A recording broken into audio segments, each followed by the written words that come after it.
Hello literature connoisseurs. Let's begin Chapter 5 of Tribulation Force.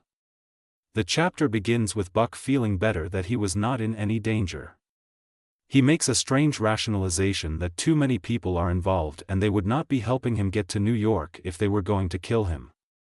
Then he admits that Nicolae is powerful enough to do whatever he wants. Buck arrives and is given a bodyguard, and while he is chauffeured around he is brought to a yacht club and told that he is eating with a person he cannot see. Glare from the sun makes it impossible to identify the person. He is strictly told not to leave without the bodyguard, and he is ushered over to the man, who turns out to be Haim, the Israeli scientist that invented the formula to make plants grow in the desert. They greet each other and Buck learns that Nicolae is too busy to join them.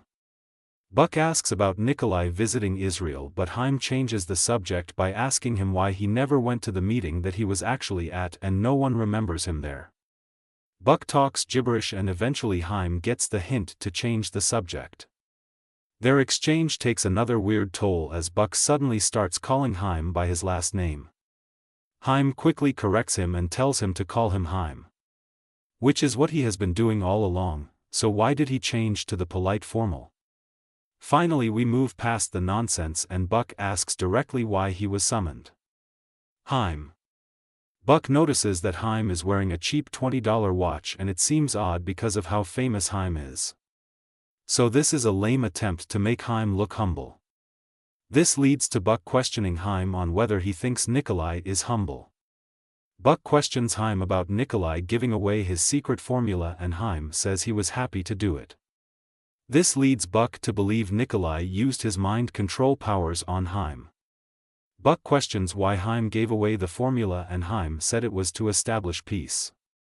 This makes Buck ill because he thinks about the peace treaty that Bruce talked about. Haim lets slip that Nicolae is attractive looking, which should remind everyone that the authors are in love with Robert Redford and they made Nicolae look like him. Haim explains more about Nicolae's plans.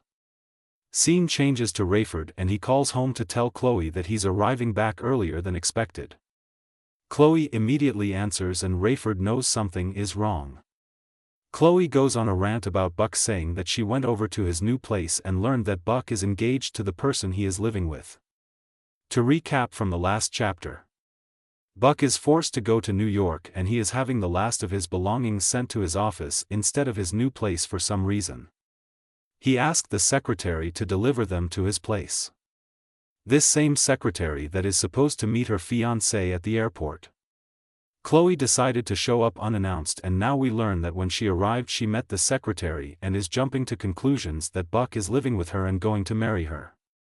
So Chloe is again acting childish because rather than finding out what is going on she just jumps to conclusions.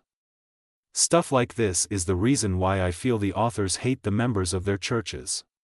It seems like they are posting about how their church members behave. Mind you, this is only a hypothesis. If this is just meant to be cute it really isn't, and although most young people in college can be a bit juvenile, this takes it to a whole new level because remember Chloe was attending college. The Steele family lives in Chicago, which is on the eastern side of America, and Chloe went to school in California, which is on the western side of the country. She had to learn how to be an adult to survive when she traveled as far away from home as possible. Yet despite all that she still acts like a 6-year-old. While Chloe is being self-centered, some flowers are delivered to the house from an anonymous sender. Chloe, being the center of her own universe, instantly believes they are solely for her. Since she also assumes that only Buck would send them, she decided to throw them in the trash. Scene changes to Buck as he and Haim are waiting for Nicolae to arrive. Buck prays silently as he ignores Haim and he regrets not telling the Steeles about his forced trip. Considering he kept it secret because he refused to listen to their input on the matter and to set up Chloe into behaving as a child, again. Even as a Christian I hated this book due to the sloppy writing. Adults read this book thinking that it is for adults, but the material is written with preteens in mind.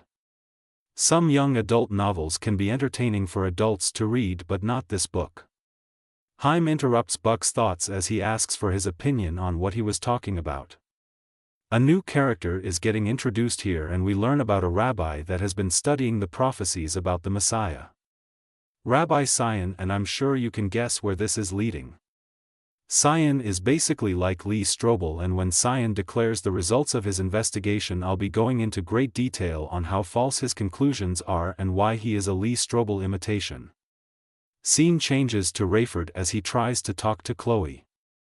He wants to take her out to try and smooth things over, but considering all the harm he invested in his daughter's relationship, I'm not sure why anyone should trust him. Chloe goes on another rant about not wanting to see Buck. The topic of the flowers comes up again. Scene changes to Buck as he meets Hattie. She tries to act professional by not acting friendly as she leads Buck in to see Nicolae. Nicolae acts friendly and tries to shake Buck's hand, then asks if he can address him as Buck. Buck admits that Nicolae has always addressed him as Buck, so this seems odd, but Buck notices that both Hattie and Steve are giving him the cold shoulder treatment. Nicolae dismisses them so that he can have a heart-to-heart talk with Buck. Carpathia tries to get Buck to talk about what happened, and Buck replies by saying he feels bad about what happened that day. Nicolae asks to read the article on the disappearances, but Buck refuses to show it. Nicolae offers to give a few quotes, but Buck again refuses. This seems to hurt Nicolae's feelings. If Buck is supposed to be so scared about Nicolae killing him, then maybe he should not be acting like an ass to the most powerful man in the world. Nicolae offers to have Buck as a guest to the peace treaty signing in Israel. Buck refuses, but Nicolae tells him that he might not be working for his magazine in about a week. Buck asks if he is getting fired, and the chapter ends with Nicolae looking as if he is plotting something. This ends Chapter 5 of Childish Force. See you next time for Chapter 6.